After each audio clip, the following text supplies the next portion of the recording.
Sleman. Yang saya hormati Ibu Kepala Dinas Pendidikan dan Kebudayaan Kabupaten Pulau Sangihe bersama jajaran yang saat ini memfasilitasi kegiatan kita.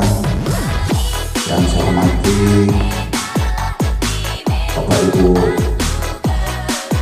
tokoh maupun pelaku adat,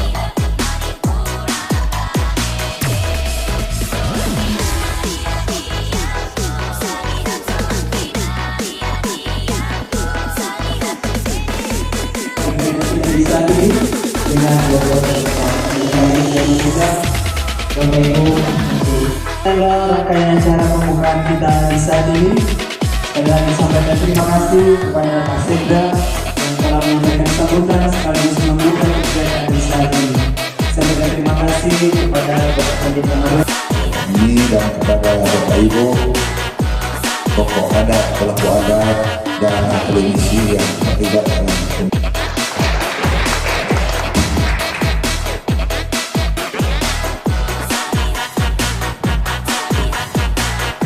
dengan mengajarkan puji syukur kepada Tuhan Yang Maha Kuasa, kegiatan musyawarah kebudayaan dan pembentukan Dewan Adat periode 2025-2028 saya nyatakan dibuka secara resmi.